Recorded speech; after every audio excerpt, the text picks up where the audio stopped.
안녕하세요. NHN 게임 서버 엔진 팀 전만철입니다.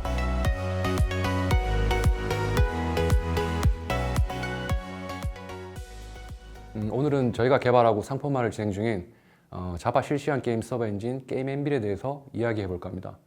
앞으로 40분 동안 저희의 삽질기를 가능한 한번 재미있게 들려드릴 수 있도록 최선을 다해 보겠습니다. 순서는 이렇습니다. 우선 간단하게 엔진을 소개해드리고 자바 실시간 게임 서버 엔진의 내부를 조금 들여다본 후에 가장 재미있는 주제인 자바, 파이버, 그리고 비동기 지원에 대해서 살펴본 후 마지막으로 현재 한참 진행 중인 상품화에 관해서 이야기한 후에 마치도록 하겠습니다. 첫째로 게임엔빌 엔진에 대한 소개입니다.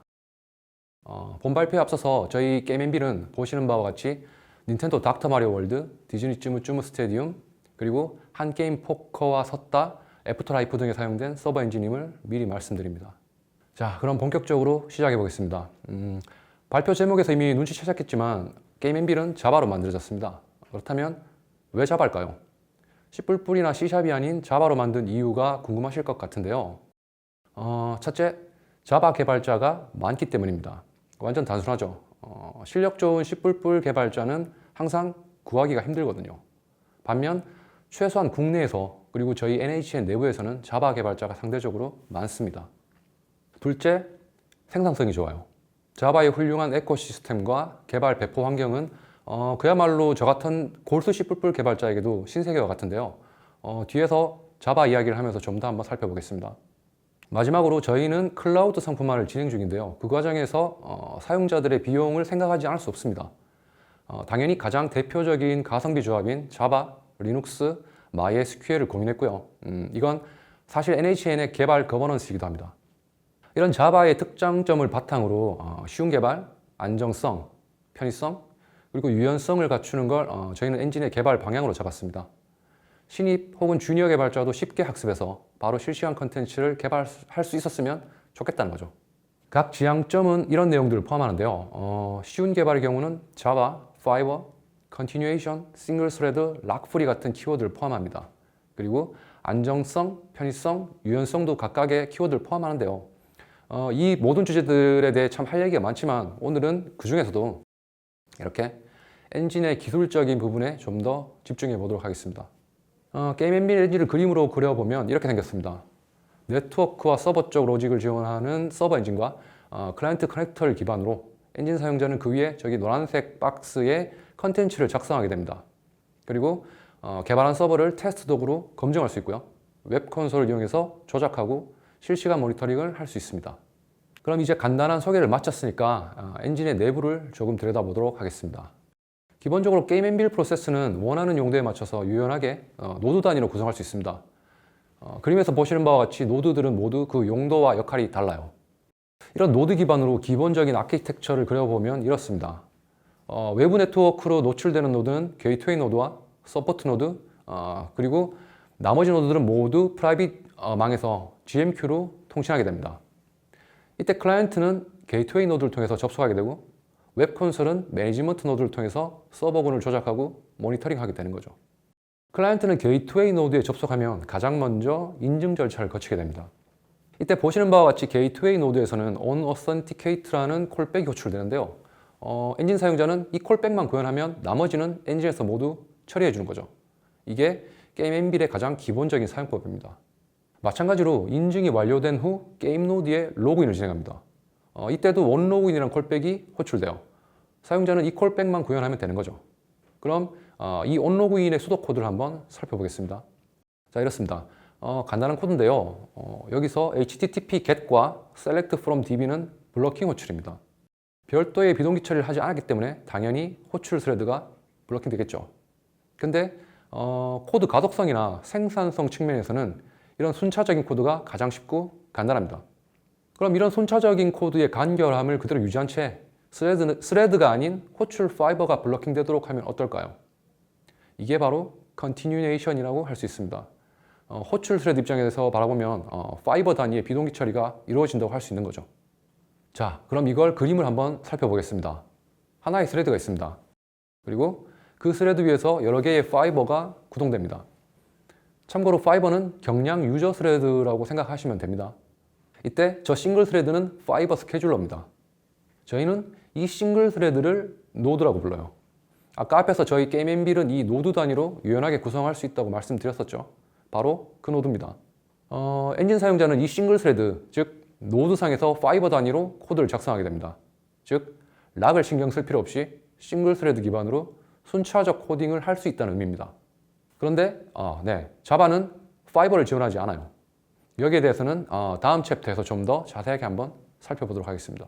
계속해서 파이버의 컨텍스트 스위칭에 대해서 이야기를 좀 이어가 볼게요. 이렇게 스레드상에서 파이버 1과 2가 처리 흐름을 만들어가고 있습니다. 이때 특정 시점의 파이버 상태가 이 그림과 같다고 할 때 파이버 1과 2는 각각의 자신의 스택을 관리하고 있습니다. 이거 마치 스레드 사이의 컨텍스트 스위칭과 흡사하죠. 단 파이버의 컨텍스트 스위칭은 커널에 의해서 처리되는 게 아니라 유저 영역에서 파이버 스케줄러에 의해서 처리된다는 차이점이 있죠. 그럼 이 컨텍스트 스위칭의 예를 한번 들어보겠습니다. 파이버 1에서 일반적인 코드를 수행하다가 어느 시점에 DB 쿼리를 합니다. 그러면 당연히 해당 파이버는 서스펜드 되고요. 다른 파이버로 처리 흐름이 넘어가게 됩니다. 참고로 서스펜드는 파이버가 잠시 멈췄다는 의미입니다. 파이버 1이 멈춘 동안 파이버 2가 스케줄링 되었습니다. 파이버 2 또한 고유한 코드를 수행하다가 어느 시점에 되면 다시 파이버 1로 처리 흐름이 넘어가겠죠.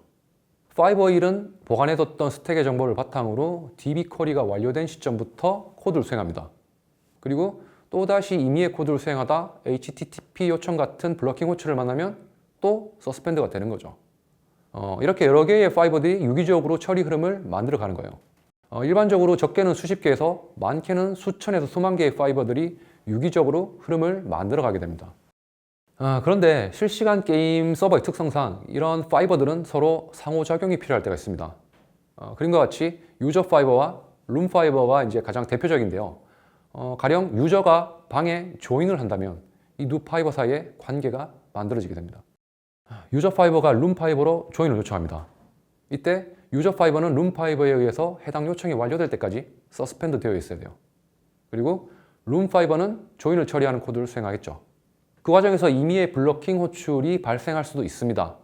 그로 인해서 룸 파이버는 서스펜드 되겠죠.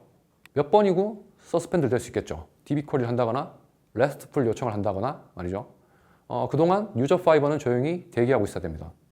룸 파이버에서 모든 처리가 완료되고 나면 그제서야 유저 파이버는 해당 요청에 대한 마무리를 할 수 있습니다.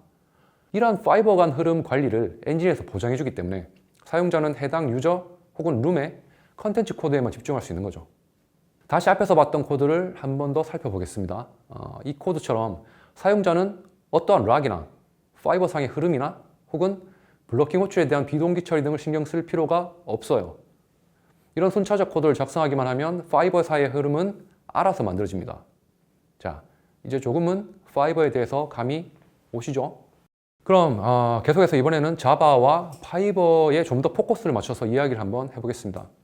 게임 서버 개발이라고 하면 C++을 빼놓고 이야기를 할 수가 없죠. 저 또한 첫 회사부터 C++로 가장 많은 경력을 쌓았기 때문에 지금도 가장 편한 언어는 여전히 C++입니다. 그럼에도 불구하고 자바로 엔진을 개발하고 있으니까 나름 할 얘기가 좀 있겠죠. 그럼 한번 비교해 보겠습니다. 우선 메모리 사용법의 차이입니다. 잘 아시겠지만 C++과 달리 자바는 GC에 의해서 관리가 돼요. GC는 뒤에서 좀 더 이야기를 나누겠지만 양날의 검입니다. 특히 게임 서버 개발 관점에서는 그야말로 제어할 수 없는 불편한 친절함인데요.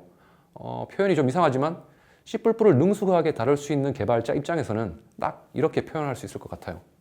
다음으로 C++의 상징과도 같은 네이티브 메모리에 대한 포인터가 당연하게도 빠릅니다. 자바의 경우 JVM에서 관리하는 힙 버퍼와 네이티브 영역에 대한 다이렉트 버퍼로 나눌 수 있는데요. 자바 코드상에서 자바 힙 버퍼에 대한 사용은 포인터 이상으로 빠릅니다. 문제는 네이티브 영역에 대한 접근인데요. 다이렉트 버퍼도 마찬가지여서 그 접근 속도가 상대적으로 느립니다. 다르게 말하면 JVM의 영역을 벗어나거나 네이티브 영역에서 JVM 영역으로 들어오는 비용이 꽤 비싸다고 할 수 있습니다. 이는 특히 I/O에서 중요한데요. 네이티브 메모리 접근이 필수인 I/O에서도 C++에 비해서 속도 차이가 날 수밖에 없는 거죠. 자바 진영에서는 이러한 성능 손실을 최소화하기 위해서 많은 고민을 하고 있고요. 네티 등의 좋은 프레임워크 등도 나와 있긴 합니다. 그럼에도 불구하고 네이티브 C++보다는 아직 빠르지 않습니다. 그럼에도 불구하고 자바를 선택한 이유는 잘 아시겠지만 생산성 측면에서 보자면 C++은 좀 거추장스러운 부분이 있어요. 특히 헤더 파일이라든지 링크라든지 거기에 프로젝트별로 종속성 설정 등 귀찮고 시간 아까운 작업이 제법 됩니다. 또한 OS 종속적인 일부 시스템 콜의 차이라든지 플랫폼에 따른 개발 환경과 컴파일 환경 등의 차이 등등이 있겠죠. 반면에 자바는 그런 게 없어요. 아무 데서나 통일된 개발 환경으로 그냥 필요한 라이브러리들을 임포트해서 쓰면 끝입니다. 특히 메이븐이나 그레이들 같은 프로젝트 관리 도구는 정말 편리하죠. 마지막으로 개발자의 수요와 공급에 대한 이야기인데요. 물론 게임 쪽 분야만 한정해서 생각해보면 C++ 개발자가 더 많아요. 하지만 일반적인 IT 영역에서는 여전히 자바 개발자의 수가 훨씬 많습니다. 심지어 이제는 학부에서도 C++를 잘 가르치지 않아요. 대부분 자바를 기반으로 가르치고 있죠. 지금까지 이야기한 이런 특징들을 종합해보면 실시간 게임 서버는 CPU, 메모리, I/O를 아우르는 큰 시스템입니다. 이건 어디까지나 제 짧은 경험에 비춰본 경우이기 때문에 다소 이견이 있을 수도 있겠습니다만 이런 시스템의 성능적인 측면만 놓고 보자면 C++로 구현했을 때가 자바보다 더 빠르다고 생각합니다. 하지만 그럼에도 불구하고 저희가 자바를 선택한 이유는 저 아래 두 가지 요소 때문이었습니다. 바로 생산성과 개발자 수급이죠. 최근에는 파이썬에 많이 내주긴 했지만 글로벌 언어 자체 점유율도 여전히 자바가 더 높습니다. 타이오비 인덱스 2021년 4월 자료입니다. 2위인 자바 점유율이 파이썬에 의해서 많이 떨어지긴 했지만 여전히 C++보다 약 4% 이상 높네요. 특히 대한민국은 유독 더 자바 쪽으로 개발자가 많이 편중되어 있지 않나 하는 생각이 들어요. 그래서 저희는 자바를 선택했고요. 자, 이런 자바 중에서도 저희 엔진이 지원하는 버전은 8과 11 이렇게 두 가지입니다. 당연히 새로운 스펙이 다수 포함된 11이 기능적으로 풍부합니다. 일단 언어의 스펙을 비교하는 건 오늘의 발표 범위를 벗어나니까 그 외에 두 버전 사이의 큰 차이점 두 가지만 한번 얘기해 보겠습니다. 첫 번째 차이점은 성능입니다. 저희는 엔진을 개발하는 과정에서 큰 기능을 머지하기 전에는 반드시 성능 테스트를 진행하는데요. 이때 게임 해머라는 저희의 자체 성능 테스트 도구를 사용합니다. 지금 보시는 자바 8과 11의 성능 테스트도 이 게임 해머를 이용해서 동시 접속 48,000명으로 24시간 진행한 결과입니다. 먼저 자바 8 버전의 성능을 100%로 봤을 때 자바 11로 업그레이드하는 것만으로도 성능이 약 17% 향상됐습니다. 당연히 동일한 소스 코드는 물론이고 동일한 VM 옵션과 구동 환경입니다. 이처럼 자바의 경우에 그 버전이 올라가면서 여러 가지 최적화나 새로운 기술을 통해서 더 높은 성능을 보여주는 경우가 종종 있습니다. 두 번째 차이점은 GGC 지원입니다. 자바 11부터 GGC라는 녀석을 지원하는데요. 이 GCC는 수 밀리초 단위의 스탑 더 월드 타임, 즉 풀 GC 시간을 보장합니다. GC에 있어서 이 영역은 사실 개발자가 정밀하게 제어를 하기 힘든 부분입니다. 앞서 말씀드렸듯이 최소한 실시간 게임 서버 입장에서는 제어할 수 없는 불편한 친절함이거든요. 그런 의미에서 GCC는 불확실성을 많이 줄여주니까 게임 서버 관점에서 꽤 적합하다고 생각했습니다. 그래서 저희 팀은 GCC를 검증하기 위해서 수차례 대규모 성능 테스트를 진행해 봤습니다. 과연 자바 11의 GCC는 우리가 원하는 모습일까요? 한번 살펴보겠습니다. 이 화면의 로그는 게임 앤빌 성능 테스트 과정에서 10초 단위로 메모리 상태를 출력한 겁니다. 노란색 글씨가 보이시죠? 유효 메모리가 1%까지 떨어지도록 GC가 되지 않고 있습니다. 이런 상태에서 종종 일부 노드는 아웃 오브 메모리로 다운되기도 했어요. 참고로 이 현상은 자바 11에 포함된 최초 버전의 GCC를 사용했을 경우입니다. 더 최신 버전의 GCC는 다른 양상일 수도 있어요. 앞서 말씀드린 성능 테스트 과정에서 서버의 리소스를 모니터링한 결과입니다. CPU 사용률은 우상향을 하고요. 반면에 트래픽은 우하향을 하고 있죠. 트래픽은 게임 해머와 주고받는 메시지 처리량이 그만큼 떨어졌음을 의미합니다. 즉, 성능이 지속적으로 떨어지고 있는 거죠. 이건 GCC가 GC를 수용하기 위해서 CPU 리소스를 마구 잡아먹으면서 실제 서버의 성능을 떨어뜨리고 있다고 생각할 수 있습니다. 저희는 이 부분을 해결하기 위해서 여러 가지 GCC와 GC 관련 옵션들을 바꿔가면서 테스트를 반복했습니다. 하지만 결국 해결되지는 않았어요. 이건 저희 엔진이 기본 GC로 사용하는 G1 GC의 경우입니다. CPU와 트래픽이 GCC와 달리 굉장히 안정적이죠. 저희는 이러한 불안정성 때문에 자바 11의 GCC는 사용하지 않기로 결정했습니다. 얘기가 나온 김에 그럼 이 GC라는 놈에 대해서 잠깐 이야기하고 넘어갈게요. 자바 게임 서버의 핵심 요소 중 하나가 바로 이 GC입니다. 메모리 관리의 편리함을 제공하지만 반면에 GC를 위한 CPU 리소스가 필요한 점과 직접 제어가 불가능한 불확실성, 이 두 가지로 인해서 양날의 검이라고 할 수 있습니다. 이 GC로 인해서 스탑 더 홀드 타임이 길어지면 게임 전체의 지연을 유발하면서 안 좋은 경험을 제공하게 됩니다. 특히 GC를 사용한 언어에서 간과하기 쉬운 게 GC 기반이라도 메모리 릭이 발생할 수 있다는 겁니다. 예를 들어서 해시맵 같은 컬렉션에 아이템을 넣어두고 제대로 삭제하지 않으면 영원히 GC되지 않습니다. 이러한 메모리 릭을 추적하기 위해서는 GC 로그가 가장 기본적인 도구인데요. GC 로그와 GC 동작은 VM 옵션으로 어느 정도는 제어할 수 있습니다. 참고로 저희는 G1 GC를 사용한다고 말씀드렸는데요. 이건 그 G1 GC를 사용할 때 저희가 쓰는 VM 옵션의 기본 골격입니다. 우선 GC 제어 옵션을 보면 맥스 GC 퍼즈 밀리스는 이름 그대로 최대 시간, 즉 여기서는 100ms겠죠. 내에 GC를 끝내달라는 의미입니다. 이건 어디까지나 GC에게 전달하는 팁이고요. 반드시 지켜진다는 보장은 없습니다. 하지만 장시간 성능 테스트를 해보면 평균 GC 시간이 거의 이 값에 수렴하는 걸 볼 수 있어요. 그리고 유즈 스트링 디듀플리케이션은 장시간 메모리에 상주 중인 중복된 문자열들을 효과적으로 제거를 해줍니다. 무슨 말이냐면 동일한 내용을 가진 각각의 스트링 객체들이 모두 하나의 문자열을 가리키게 하는 거죠. 다음으로 GC 로그 관련 옵션인데요. 옵션 이름 자체가 직관적으로 그 용도를 설명해주고 있죠. 자세한 GC 정보를 출력하고 타임 스탬프도 기록해라 정도고요. 마지막 옵션은 GC 로그를 남길 파일 경로를 지정하는 겁니다. 이런 GC 로그는 분석을 통해서 메모리 릭이나 이상 징후를 찾아내는 용도로 사용돼요.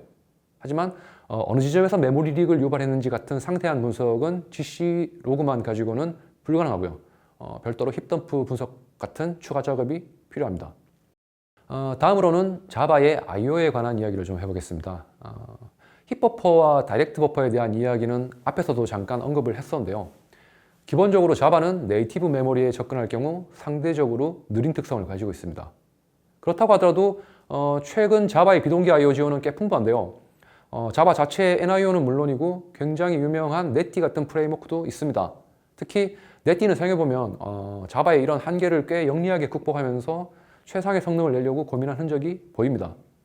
이러한 자바의 특성은 제로MQ의 선택에서도 여실히 드러나는데요. 잘 아시겠지만 GMQ는 기본적으로 C++로 만들어진 라이브러리입니다. 이런 GMQ를 자바에서도 사용할 수 있는 방법이 크게 세 가지가 있는데요. C++ 버전의 libGMQ와 C 버전의 cGMQ, 그리고 자바 순수 구현체인 제로MQ를 사용하는 건데요. C와 C++ 버전은 별도의 JNI 바인딩을 사용해야 합니다. 저희는 원래 C++ 버전의 libGMQ에 JGMQ라는 바인딩을 사용했는데요. 이 도표에서 가장 첫 번째 방식입니다. 이 JGMQ는 크게 두 가지가 문제가 있었습니다. GitHub이 오랫동안 관리되지 않고 있다는 점과 저희처럼 여러 가지 OS를 지원하려면 소스 코드를 수정해야 되는데 그 과정에서 라이센스 문제가 발생했어요. 그래서 저희는 그 대체제로 GitHub이 꽤 액티브한 제로MQ와 cGMQ를 직접 적용하면서 비교를 해봤습니다.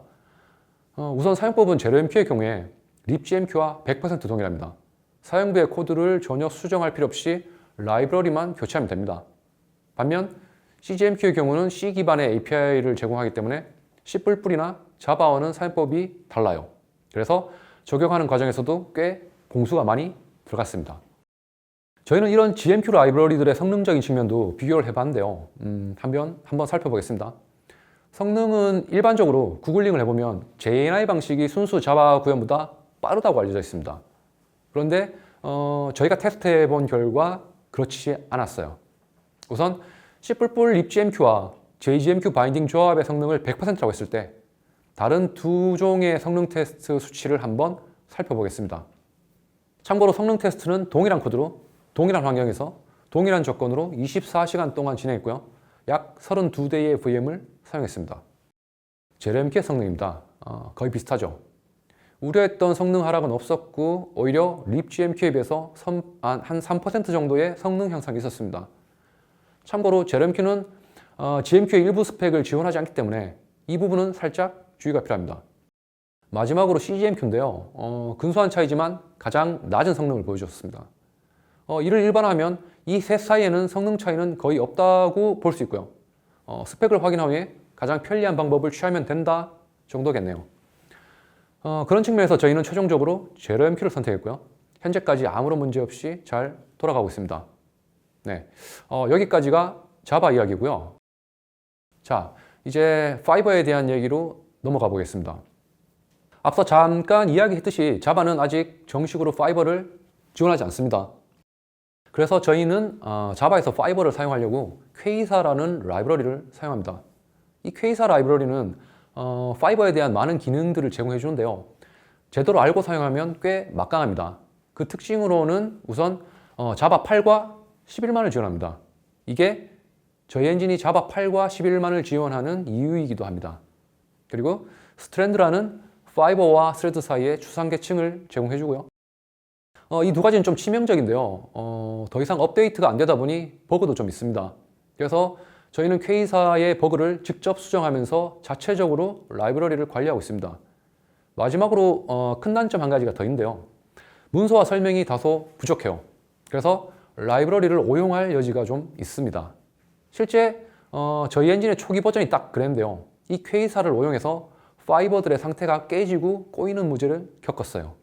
이런 파이버 꼬임 문제와 그 해결법이나 엔진 개발 과정에서 저희가 개선한 방법에 대해서 혹시라도 궁금하신 분들은 저희 NHN에서 매년 개최하는 NHN 포워드에서 작년에 제가 발표한 자료가 있으니까 한번 참고를 해보시면 좋을 것 같습니다.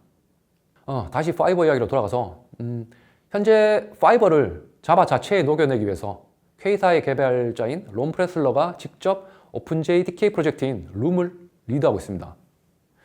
JDK 17 기반의 얼리 액세스 버전이 배포되어 있는데요. 룸에서는 파이버가 아닌 버추어 스레드라는 명칭으로 변경됐습니다. 또한 그 사용법도 퀘이사와는 완전히 달라졌어요. 하지만 파이버 단위의 디버깅 지원 같은 자바 언어 레벨에서만 지원 가능한 부분들이 퀘이사보다 훨씬 막강해지고 있습니다. 이런 룸이 정식으로 출시되면 저희 엔진도 바로 적용할 계획입니다.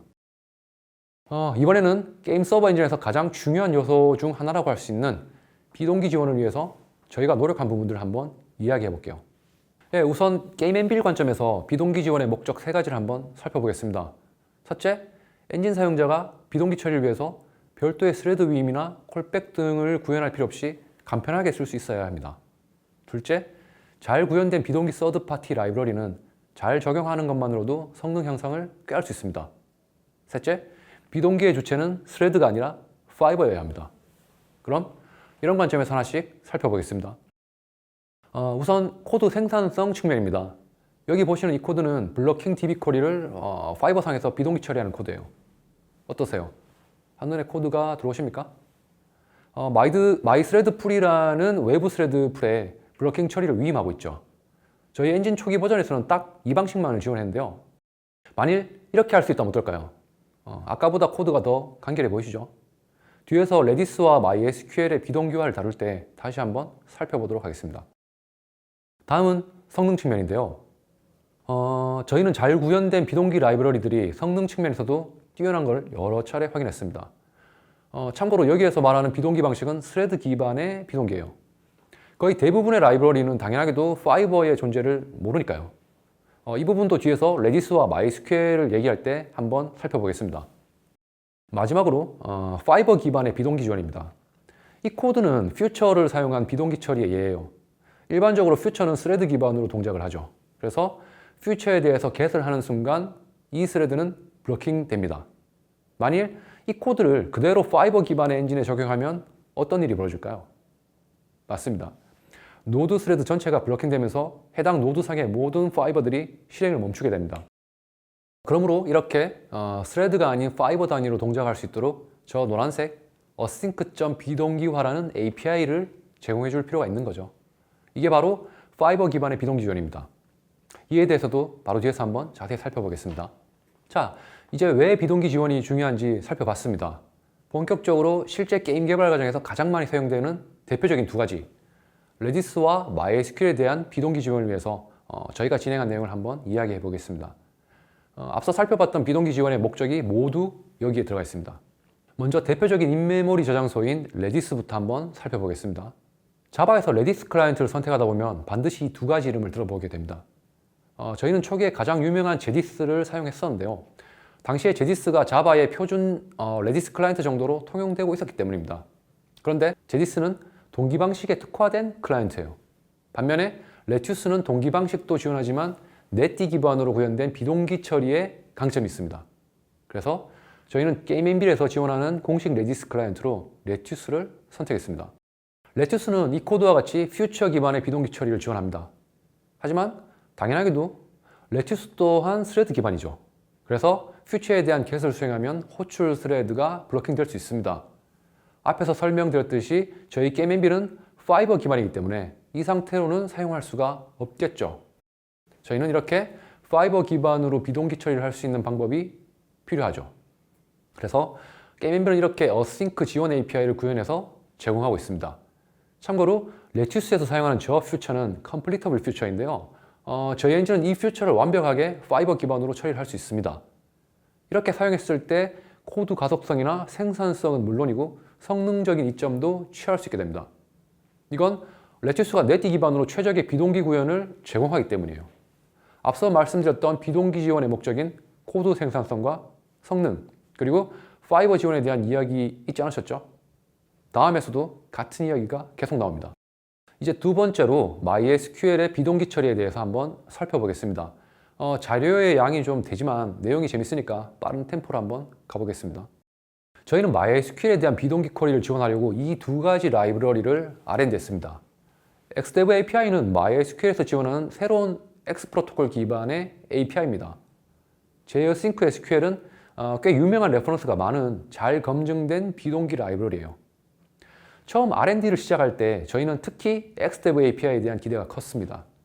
MySQL에서 직접 지원하기 때문에 MySQL 커넥터만 이용하면 바로 사용이 가능하고 풍부하진 않지만 레퍼런스 사이트도 잘 구축이 되어 있었습니다. 그럼 Xdev API부터 한번 살펴보겠습니다. MySQL 8.0부터는 이 그림과 같은 구성을 가져요. 빨간색 박스는 기존의 전통적인 방식인 스탠다드 프로토콜 기반의 쿼리입니다. 기본적으로 이 쿼리는 블로킹, 동기 방식이죠. 자, 이번에는 빨간 박스 안에 새롭게 추가된 X 프로토콜과 새로운 API가 보이시죠? 이 새로운 Xdev API를 사용하면 관계형 DB뿐만 아니라 저 노란색 박스 안의 JS 기반 문서를 저장할 수 있는 노시콜로도 사용이 가능합니다. 참고로 MySQL 5.7도 별도로 플러그인을 설치하면 동일한 기능을 사용할 수 있습니다. 오늘의 주제는 일단 RDBMS에 대한 비동기니까 이 노란색 박스는 일단 넘어갈게요. 빨간색 박스 영역인 저 X 프로토콜과 Xdev API에 포커스를 두고 이야기를 계속 해보겠습니다. 자, 정리하면 이런데요. 저희 팀은 이러한 Xdev API를 적극적으로 R&D 하면서 저희 게임 엠빌에 적용했습니다. 직관적인 API 구성과 사용법 덕분에 DB 코드 생산성이 확실히 좋아졌어요. 그리고 마지막으로 대규모 성능 테스트를 진행했습니다. 결과는 어땠을까요? 열심히 수주에 걸쳐서 R&D를 하고 잘 설계해서 만들었더니 성능이 그냥 느린 것도 아니고 몹시 느려서 도저히 못 쓸 상태가 됩니다. 담당 개발자인 케빈은 이 문제 때문에 매일같이 자신과의 싸움을 했다고 하네요. 안타깝게도 이 팀은 밤 11시에 저러고 드리네요. 그래서 구글에서 이렇게 쉬운 단어 조합으로 검색을 해보니까 가장 위에 떡하니 2020년 8월에 성능이 느리다는 문의가 보입니다. 들어가 보면 MySQL 포럼에 올린 질문인데요. 아직까지 답변은 하나도 없습니다. 해당 글을 읽어봤는데요. 아마도 저희와 비슷한 상황이 아닐까 추측이 됩니다. 이렇게 됐으니 어쩔 수 없이 이 성능 문제의 원인이 뭔지 직접 찾아봐야겠죠. 우선 문제부터 살펴보겠습니다. 여기서는 일단 파이버는 있고 그냥 스레드단에서 살펴보겠습니다. Xdev API는 DB로의 물리 커넥션을 추상화한 세션을 사용합니다. 이렇게 쿼리를 사용할 때마다 매번 새로운 세션을 만들어서 사용하면 됩니다. 실제는 팩토리를 통해서 생성하는데요. 예제 코드는 직관적으로 그냥 new 세션으로 할게요. 이 세션을 이용해서 비동기로 쿼리를 요청하고 퓨처를 반환받은 후에 원하는 작업을 할 수 있죠. 전형적인 비동기 흐름입니다. 여기까지는 좋았어요. 근데 성능 문제가 터져버립니다. 세션의 개수가 늘어나면 늘어날수록 전체 시스템이 그에 비례해서 느려졌어요. 그래서 저희는 MySQL 커넥터의 Xdev API 소스 코드를 하나씩 뜯어보기 시작했습니다. 이런 부분 또한 자바의 장점 중 하나죠. 내부를 보면 각 세션은 하나씩 디스패치 스레드를 갖고 있어요. 그리고 저 execute async 메소드를 따라가 보면 X 프로토콜 인스턴스에 query async를 호출하는데요. 이 안에 성능 문제의 범인이 있었습니다. 자, query async 메소드의 수도 코드입니다. 둘째 줄에서 샌더의 send API에 람다 콜백을 등록하고 있는데요. 저 노란색 푸시 메시지 리스너를 한번 타고 들어가 볼게요. 푸시 메시지 리스너에서 락을 거네요. 즉, 게임 엠빌의 노드 스레드에서 query async API로 쿼리를 요청할 때마다 디스패칭 스레드 모니터에 락을 걸고 있습니다. 그리고 디스패치 스레드가 아직 생성되지 않았으면 생성까지 하네요. 그럼 이번에는 저 디스패치 스레드를 한번 살펴볼까요? 이렇습니다. 역시 while 루프 1회마다 디스패칭 스레드 모니터에 락을 걸고 있습니다. 느낌 오시죠? 그렇습니다. 함수명은 분명 execute async인데 이 execute async가 실제 매번 호출 스레드에 락을 걸어서 블로킹을 시키는 거죠.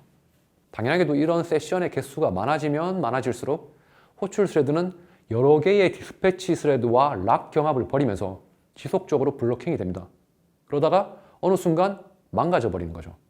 이 부분은 혹시라도 지금 이 영상을 MySQL 쪽에서 보고 계신다면 개발 쪽에 꼭 이슈를 전달해 주시면 감사하겠습니다. 그렇다 보니 아이러니하게도 세션이 단 한 개일 때가 성능이 가장 좋았습니다. 저희는 이런 Xdev API의 성능 문제를 우회하기 위해서 노드 스레드 하나마다 공유 세션을 만들었고요. 모든 파이버들이 재사용하는 방식으로 설계를 변경했습니다. 사실 이 우회법도 몇 가지 문제가 있는데요. 당연히 호출 스레드가 블로킹 될 수 있음은 물론이고 API 레벨에서 트랜잭션을 사용할 수 없습니다. 이 역시 호출 스레드가 블로킹 되거든요. 이러한 불안정한 점과 제약사항 때문에 저희는 Xdev API를 엔진에서 사용하지 않기로 결정했습니다. 다만 추후에라도 만일 이 문제가 고쳐지면 다시 검토를 해볼 계획은 있습니다. 자, 다음은 JAsync SQL에 관한 이야기입니다. GitHub에 나와 있는 내용들인데요. 간추리자면 네티 기반으로 코틀린을 써서 만들어진 성능이 매우 좋은 비동기 DB 드라이버라고 하네요. 특히 이름만 들어도 잘 아는 스프링 프레임워크의 R2DBC나 Vertex 등에서 사용하고 있네요. 네. 자, 그럼 이런 JAsync SQL에 대해서 한번 살펴보겠습니다. 게임엔빌에서의 사용법을 보면 이게 다예요. 굉장히 심플하죠. 앞에서 살펴봤던 파이버 단위의 비동기 처리를 위해 게임엔빌의 Async Await 퓨처를 이용하고 있습니다. 이때 퓨처 대기는 스레드가 아닌 파이버가 블로킹 된다고 했습니다.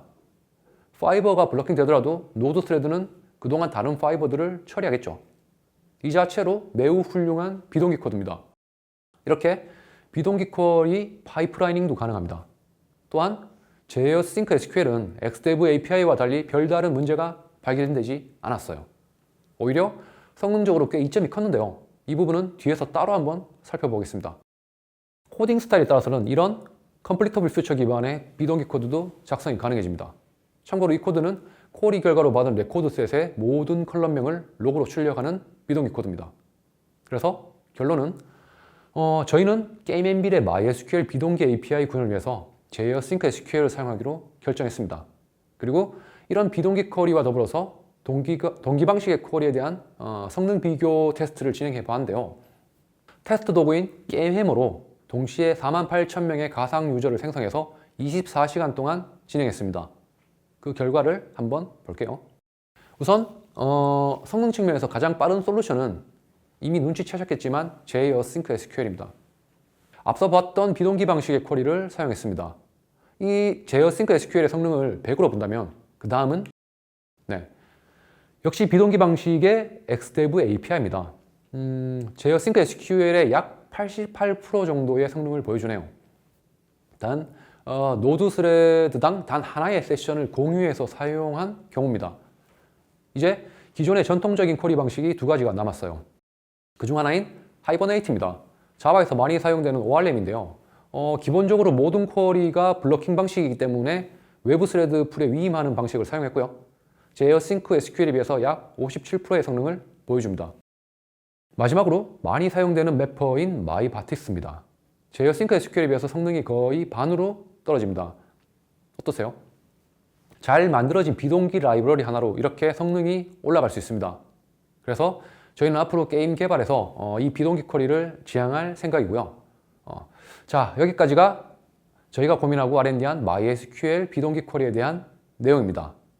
게임 엠빌에서 이런 MySQL을 적극 사용 권장할 때 항상 나오는 두 가지 질문이 있습니다. 첫째로는 게임 개발에서 많이 사용하는 MS SQL 서버에 대한 지원 여부인데요. 저희는 철저한 가성비 조합, 리눅스, 자바, MySQL을 최우선으로 개발 방향으로 잡고 있습니다. 그렇다 보니까 자연스럽게 MySQL 중심으로 개발이 진행되었는데요. 물론 추후에 지원할 여지는 있습니다. 하지만 참고로 아직 MySQL로 서비스가 불가능한 상황을 경험해보지는 못했습니다. 즉, MySQL로도 대규모 게임 서비스가 가능하다는 얘긴데요. 실제로 저희는 닌텐도 닥터 마리오 월드의 MySQL만을 이용해서 200만 동적 게임을 위한 DB단을 구성했습니다. 핵심은 프락시 SQL을 사용한 DB 샤닝인데요.